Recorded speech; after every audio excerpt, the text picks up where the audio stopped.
شروع اللہ کا نام لے کر جو بڑا مہربان نہایت رحم والا ہے۔ الف لام میم را۔ اے نبی، یہ کتاب الہی کی آیتیں ہیں اور جو کچھ تمہارے پروردگار کی طرف سے تم پر نازل ہوا ہے حق ہے، لیکن اکثر لوگ ایمان نہیں لاتے۔ اللہ وہی تو ہے جس نے ستونوں کے بغیر آسمان جیسا کہ تم دیکھتے ہو اتنے اونچے بنائے، پھر عرش پر جلوہ افروز ہوا اور سورج اور چاند کو کام میں لگا دیا۔ ہر ایک میعاد معین تک گردش کر رہا ہے۔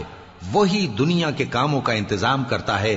اس طرح وہ اپنی آیتیں کھول کھول کر بیان کرتا ہے کہ تم اپنے پروردگار کے روبرو جانے کا یقین کرو۔ اور وہی ہے جس نے زمین کو پھیلایا اور اس میں پہاڑ اور دریا پیدا کیے اور ہر طرح کے میووں کی دو دو قسمیں بنائیں۔ وہی رات کو دن کا لباس پہناتا ہے۔ غور کرنے والوں کے لیے اس میں بہت سی نشانیاں ہیں۔ اور زمین میں کئی طرح کے قطعات ہیں ایک دوسرے سے ملے ہوئے، اور انگور کے باغ اور کھیتی اور کھجور کے درخت، بعض کی بہت سی شاخیں ہیں اور بعض کی اتنی نہیں ہوتی، باوجود کہ پانی سب کو ایک ہی ملتا ہے۔ اور ہم بعض میووں کو بعض پر لذت میں فضیلت دیتی ہیں، اور اس میں سمجھنے والوں کے لیے بہت سی نشانیاں ہیں۔ اگر تم عجیب بات سننی چاہو تو کافروں کا یہ کہنا عجیب ہے کہ جب ہم مر کر مٹی ہو جائیں گے تو کیا اثر نو پیدا ہوں گے؟ یہی لوگ ہیں جو اپنے پروردگار سے منکر ہوئے ہیں، اور یہی ہیں جن کی گردنوں میں طوق ہوں گے، اور یہی اہل دوزخ ہیں کہ ہمیشہ اس میں جلتے رہیں گے۔ اور یہ لوگ بھلائی سے پہلے تم سے برائی جلدی سے مانگتے ہیں، یعنی طالب عذاب ہیں، حالانکہ ان سے پہلے عذاب واقع ہو چکے ہیں۔ اور تمہارا پروردگار لوگوں کو باوجود ان کی بے انصافیوں کے معاف کرنے والا ہے، اور بے شک تمہارا پروردگار سخت عذاب دینے والا ہے۔ اور کافر لوگ کہتے ہیں کہ اس پیغمبر پر اس کے پروردگار کی طرف سے کوئی نشانی کیوں نازل نہیں ہوئی؟ اے نبی، تم تو صرف خبردار کرنے والے ہو، اور ہر ایک قوم کے لیے رہنما ہوا کرتا ہے۔ اللہ ہی اس بچے سے واقف ہے جو عورت کے پیٹ میں ہوتا ہے، اور وہی پیٹ کے سکڑنے اور بڑھنے سے بھی واقف ہے، اور ہر چیز کا اس کے ہاں ایک اندازہ مقرر ہے۔ وہ چھپی اور ظاہر چیزوں کا جاننے والا ہے، سب سے بزرگ ہے، عالی رتبہ ہے۔ کوئی تم میں سے چپکے سے بات کہے یا پکار کر، یا رات کو کہیں چھپ جائے یا دن کی روشنی میں کھلم کھلا چلے پھرے، اللہ کے نزدیک برابر ہے۔ اس کے آگے اور پیچھے اللہ کے چوکیدار ہیں جو اللہ کے حکم سے اس کی نگرانی کرتے ہیں۔ اللہ اس نعمت کو جو کسی قوم کو حاصل ہے نہیں بدلتا جب تک کہ وہ اپنی حالت کو نہ بدلے، اور جب اللہ کسی قوم کے ساتھ برائی کا ارادہ کرتا ہے تو وہ پھر نہیں سکتی، اور اللہ کے سوا ان کا کوئی مددگار نہیں ہوتا۔ وہی تو ہے جو تم کو ڈرانے اور امید دلانے کے لیے بجلی دکھاتا اور بھاری بھاری بادل پیدا کرتا ہے، اور رعد اور فرشتے سب اس کے خوف سے اس کی تسبیح و تحمید کرتے رہتے ہیں۔ اور وہی بجلیاں بھیجتا ہے، پھر جس پر چاہتا ہے گرا بھی دیتا ہے، جبکہ وہ اللہ کے بارے میں جھگڑتے ہیں، اور وہ بڑی قوت والا ہے۔ کام کا پکارنا تو اسی کا ہے، اور جن کو یہ لوگ اس کے سوا پکارتے ہیں وہ ان کی پکار کو کسی طرح قبول نہیں کرتے، مگر اس شخص کی طرح جو اپنے دونوں ہاتھ پانی کی طرف پھیلا دے تاکہ دور ہی سے اس کے منہ تک آ پہنچے، حالانکہ وہ اس تک کبھی بھی نہیں آ سکتا۔ اور اسی طرح کافروں کی پکار بیکار ہے۔ اور جتنی مخلوقات آسمانوں اور زمین میں ہے، خوشی سے یا ناخوشی سے اللہ کے آگے سجدہ کرتی ہے، اور ان کے سائے بھی صبح و شام سجدے کرتے ہیں۔ ان سے پوچھو کہ آسمانوں اور زمین کا پروردگار کون ہے؟ تم ہی کہہ دو کہ اللہ۔ ان سے کہو کہ کیا تم نے اللہ کو چھوڑ کر ایسے لوگوں کو کارساز بنایا ہے جو خود اپنے نفع و نقصان کا بھی اختیار نہیں رکھتے؟ کہو کیا اندھا اور آنکھوں والا برابر ہیں، یا اندھیرا اور اجالا برابر ہو سکتا ہے؟ بھلا ان لوگوں نے جن کو اللہ کا شریک مقرر کیا ہے، کیا انہوں نے اللہ کسی مخلوقات پیدا کی ہے جس کے سبب ان کے لیے مخلوقات مشتبہ ہو گئی ہے؟ کہہ دو کہ اللہ ہی ہر چیز کا پیدا کرنے والا ہے، اور وہ یکتا ہے، بڑا زبردست ہے۔ اسی نے آسمان سے مے برسایا، پھر اس سے اپنے اپنے اندازے کے مطابق نالے بہہ نکلے، پھر پانی پر پھولا ہوا جھاگ آ گیا، اور جس چیز کو زیور یا کوئی اور سامان بنانے کے لیے آگ میں تپاتے ہیں اس میں بھی ایسا ہی جھاگ ہوتا ہے. اس طرح اللہ حق و باطل کی مثال بیان فرماتا ہے. سو جھاگ تو سوکھ کر زائل ہو جاتا ہے اور پانی جو لوگوں کو فائدہ پہنچاتا ہے وہ زمین میں ٹھہرا رہتا ہے. اس طرح اللہ صحیح اور غلط کی مثالیں بیان فرماتا ہے تاکہ تم سمجھو. جن لوگوں نے اللہ کے حکم کو قبول کیا ان کی حالت بہت بہتر ہوگی، اور جنہوں نے اس کو قبول نہ کیا اگر روئے زمین کے سب خزانے ان کے اختیار میں ہوں تو وہ سب کے سب اور ان کے ساتھ اتنے ہی اور نجات کے بدلے میں صرف کر ڈالیں، مگر نجات کہاں؟ ایسے لوگوں کا حساب بھی برا ہوگا اور ان کا ٹھکانہ بھی دوزخ ہے، اور وہ بری جگہ ہے.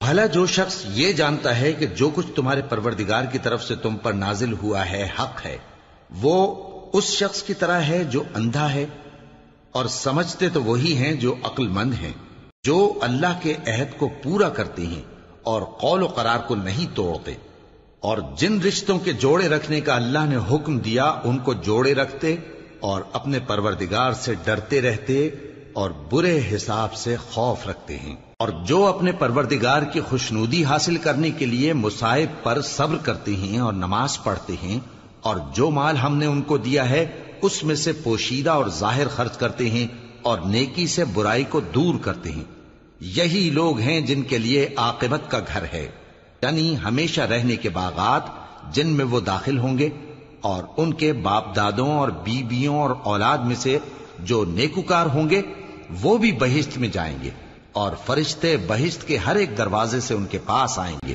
اور کہیں گے تم پر سلام ہو، یہ تمہاری ثابت قدمی کا بدلہ ہے، اور عاقبت کا گھر خوب گھر ہے.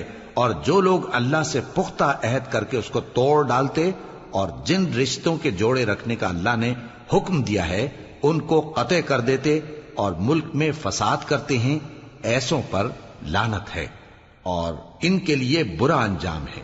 اللہ جس کا چاہتا ہے رزق فراخ کر دیتا ہے اور جس کا چاہتا ہے تنگ کر دیتا ہے، اور کافر لوگ دنیا کی زندگی پر خوش ہو رہے ہیں، اور دنیا کی زندگی آخرت کے مقابلے میں بہت تھوڑا سامان ہے. اور کافر کہتے ہیں کہ اس پیغمبر پر اس کے پروردگار کی طرف سے کوئی نشانی کیوں نازل نہیں ہوئی؟ کہہ دو کہ اللہ جسے چاہتا ہے گمراہ کرتا ہے، اور جو اس کی طرف رجوع ہوتا ہے اس کو اپنی طرف کا رستہ دکھاتا ہے، یعنی ان کو جو ایمان لاتے اور جن کے دل اللہ کی یاد سے آرام پاتے ہیں ان کو. اور سن رکھو کہ اللہ کی یاد سے ہی دل آرام پاتے ہیں. جو لوگ ایمان لائے اور عمل نیک کیے ان کے لیے خوشحالی اور عمدہ ٹھکانہ ہے. جس طرح ہم پہلے پیغمبر بھیجتے رہے ہیں اسی طرح اے نبی ہم نے تم کو اس امت میں جس سے پہلے بہت سی امتیں گزر چکی ہیں بھیجا ہے، تاکہ تم ان کو وہ کتاب جو ہم نے تمہاری طرف بھیجی ہے پڑھ کر سنا دو. اور یہ لوگ رحمان کو نہیں مانتے. کہہ دو وہی تو میرا پروردگار ہے، اس کے سوا کوئی معبود نہیں، میں اسی پر بھروسہ رکھتا ہوں اور اسی کی طرف رجوع کرتا ہوں. اور اگر کوئی قرآن ایسا ہوتا کہ اس کی تاثیر سے پہاڑ چل پڑتے یا زمین پھٹ جاتی یا مردوں سے کلام کر سکتے تو کیا یہ لوگ ایمان لے آتے؟ بات یہ ہے کہ سب باتیں اللہ کے اختیار میں ہیں. تو کیا مومنوں کو اس سے اطمینان نہیں ہوا کہ اگر اللہ چاہتا تو سب لوگوں کو ہدایت کے رستے پر چلا دیتا؟ اور کافروں پر ہمیشہ ان کے اعمال کے بدلے آفت آتی رہے گی یا ان کے مکانات کے قریب نازل ہوتی رہے گی یہاں تک کہ اللہ کا وعدہ آ پہنچے. بے شک اللہ وعدہ خلاف نہیں کرتا. اور تم سے پہلے بھی رسولوں کے ساتھ تمسخر ہوتے رہے ہیں تو میں نے کافروں کو مہلت دی، پھر میں نے ان کو پکڑ لیا. سو دیکھ لو کہ میرا عذاب کیسا رہا.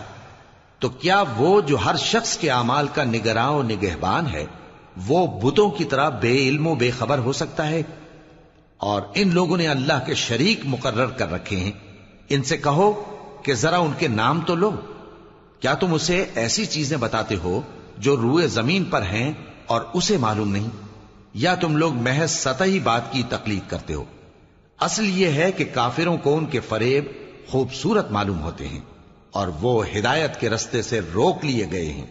اور جسے اللہ گمراہ رہنے دے اسے کوئی ہدایت کرنے والا نہیں. ان کو دنیا کی زندگی میں بھی عذاب ہے اور آخرت کا عذاب تو بہت ہی سخت ہے. اور ان کو اللہ کے عذاب سے کوئی بھی بچانے والا نہیں۔ جس جنت کا پرہیزگاروں سے وعدہ کیا گیا ہے اس کی شان یہ ہے کہ اس کے نیچے نہریں بہ رہی ہیں، اس کے پھل ہمیشہ باقی رہنے والے ہیں اور اس کے سائے بھی۔ یہ ان لوگوں کا انجام ہے جو متقی ہیں، اور کافروں کا انجام دوزخ ہے۔ اور جن لوگوں کو ہم نے کتاب دی ہے وہ اس کتاب سے جو تم پر نازل ہوئی ہے خوش ہوتی ہیں، اور بعض فرقے اس کی بعض باتیں نہیں بھی مانتے۔ کہہ دو کہ مجھ کو یہی حکم ہوا ہے کہ اللہ ہی کی عبادت کروں اور اس کے ساتھ کسی کو شریک نہ بناؤں۔ میں اسی کی طرف بلاتا ہوں اور اسی کی طرف مجھے لوٹنا ہے۔ اور اسی طرح ہم نے اس قرآن کو عربی زبان کا فرمان بنا کر نازل کیا ہے، اور اگر تم علم آ جانے کے بعد ان لوگوں کی خواہشوں کے پیچھے چلو گے تو اللہ کے سامنے کوئی نہ تمہارا مددگار ہوگا اور نہ کوئی بچانے والا۔ اور اے نبی، ہم نے تم سے پہلے بھی پیغمبر بھیجے تھے اور ان کو بیویاں اور اولاد بھی دی تھی، اور کسی پیغمبر کے اختیار کی بات نہ تھی کہ اللہ کے حکم کے بغیر کوئی نشانی لے آتا۔ ہر حکم قضا کتاب میں لکھا ہوا ہے۔ اللہ جس چیز کو چاہتا ہے مٹا دیتا ہے اور جس کو چاہتا ہے باقی رکھتا ہے، اور اسی کے پاس اصل کتاب ہے۔ اور اگر ہم کوئی عذاب جس کا ان لوگوں سے وعدہ کرتے ہیں تمہیں دکھائیں، یعنی تمہارے روبرو ان پر نازل کریں، یا تمہاری مدت حیات پوری کر دیں، یعنی تمہارے انتقال کے بعد عذاب بھیجیں، تو تمہارا کام ہمارے احکام کا پہنچا دینا ہے اور ہمارا کام حساب لینا ہے۔ کیا انہوں نے نہیں دیکھا کہ ہم زمین کو اس کے کناروں سے گھٹاتے چلے آ رہے ہیں، اور اللہ جیسا چاہتا ہے حکم کرتا ہے، کوئی اس کے حکم کا رد کرنے والا نہیں، اور وہ جلد حساب لینے والا ہے۔ جو لوگ ان سے پہلے تھے وہ بھی بہتیری تدبیریں کرتے رہے ہیں، سو تدبیر تو سب اللہ ہی کی ہوتی ہے۔ ہر شخص جو کچھ کر رہا ہے اللہ اسے جانتا ہے، اور کافر جلد معلوم کر لیں گے کہ آخرت میں اچھا انجام کس کے لیے ہوتا ہے۔ اور کافر لوگ کہتے ہیں کہ تم پیغمبر نہیں ہو۔ کہہ دو کہ میرے اور تمہارے درمیان اللہ اور وہ شخص جس کے پاس کتاب آسمانی کا علم ہے بطور گواہ کافی ہے۔